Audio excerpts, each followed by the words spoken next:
According to the United Nations, the Philippines is estimated to have over 100 million population as of March 2019, living in a total land area of 115,124 square miles.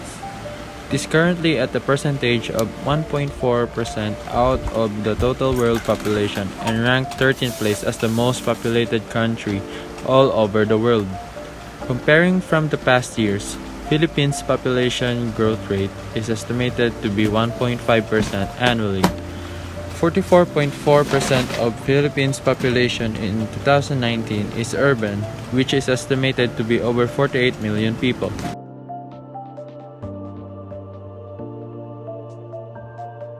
One second that translates to the most pivotal parts of life and death. A singular that marks conception. A second that marks parturition. A second that marks expiration.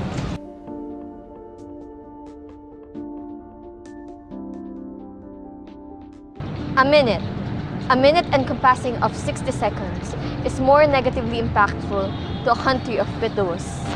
One death, 1 minute equates to a deranged 3 births per minute.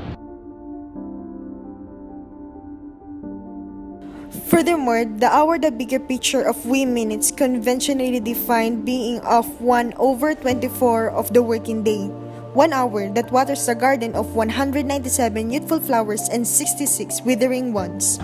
Those flourishing flowers retrieve the light of the succeeding forenoon, leads 4,730 newborns and 1,591 deceased that continues to increase the rates as we go on to a more 21st century. Yet, destitute conditions, particularly in an archipelago that consists of 7,000 islands, an astonishing total land area of 300,000 square kilometers, can be a room for so much more progress and development. The hater and hater movement on Earth today brings back the focus on segment at day. The documentary unearths the seed, string, and ultimately all sides of the global phenomenon rooted in countries such as the Philippines. Overpopulation. This is the globalist.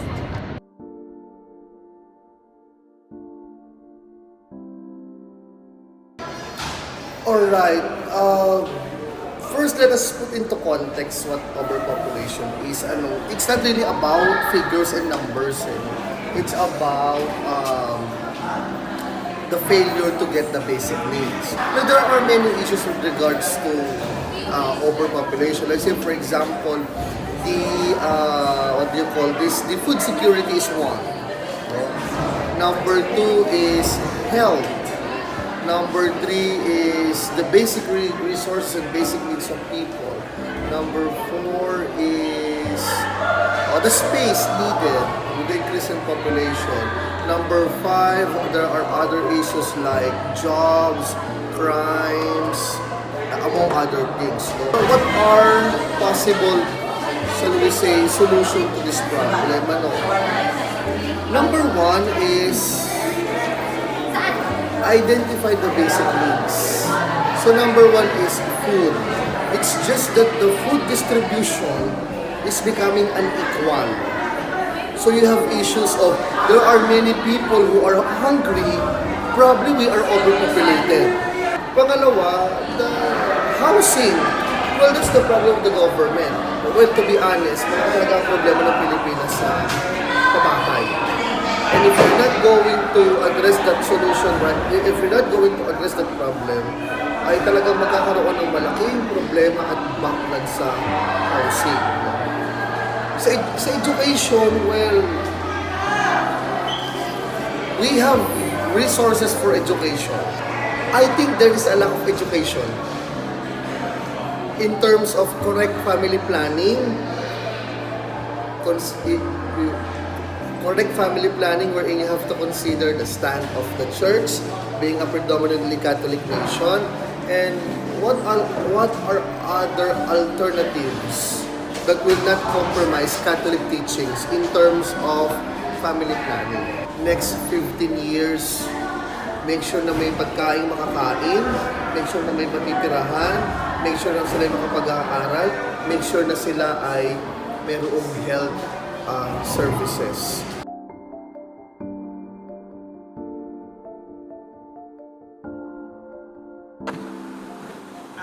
paano nakakaapekto. Opo.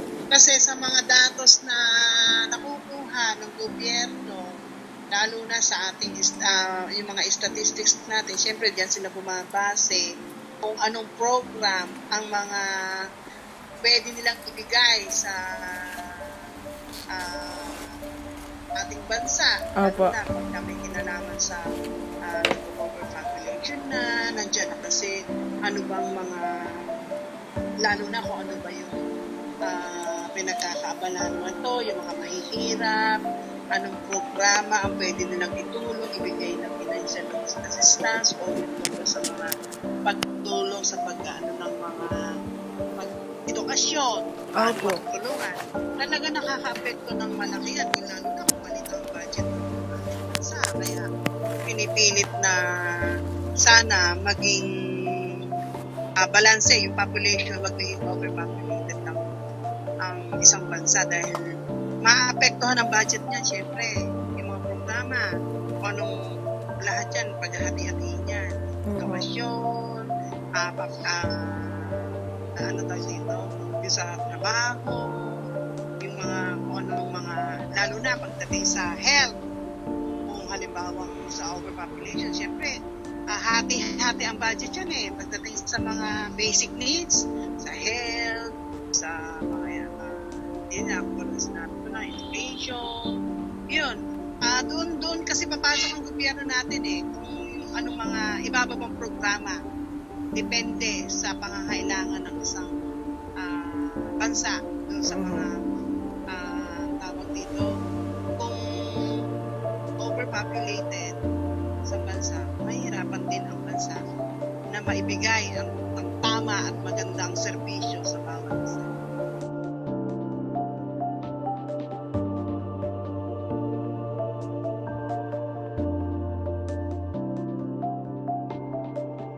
Philippines is one of the most developing countries, but still the poverty is high. This became the reason of the lack of education in terms of birth control of many Filipinos, thus resulting to higher birth rates, especially in poor areas. Child labor helps children gain income for them to provide the needs and to build a family on their own. It can also result into losing their chance of having an education about family planning and birth control.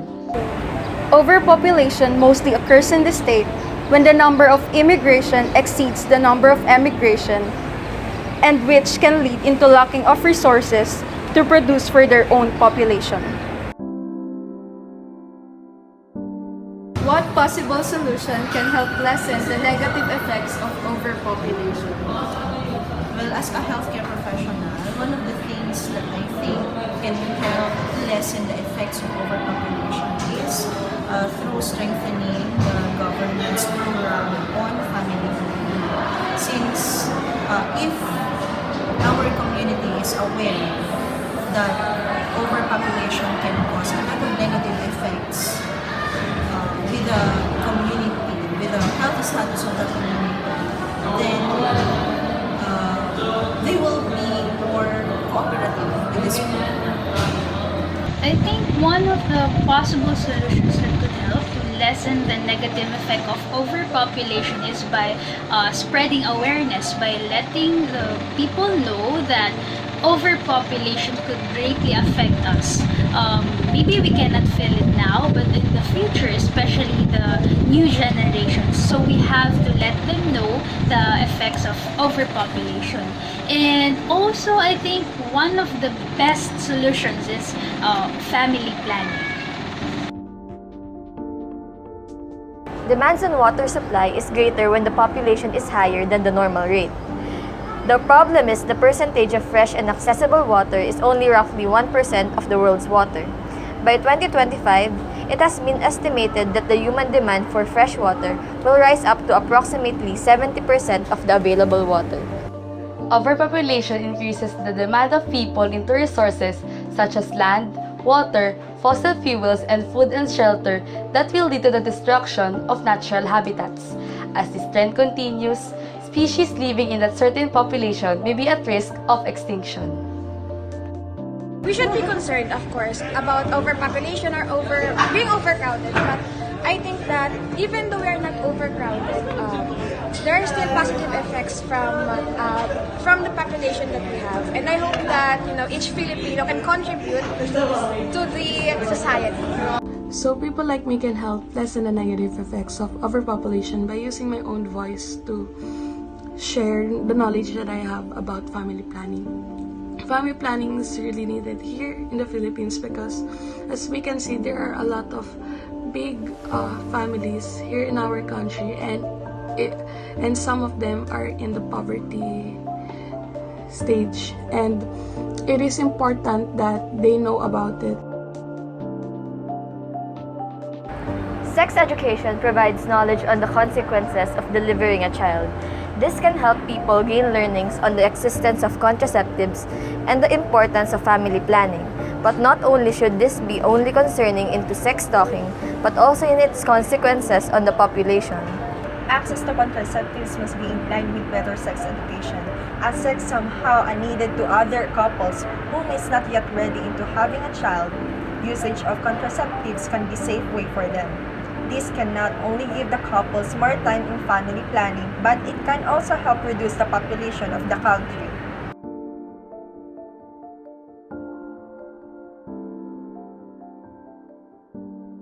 Overpopulation is a global issue that requires much more understanding as it poses a threat in the nation's development.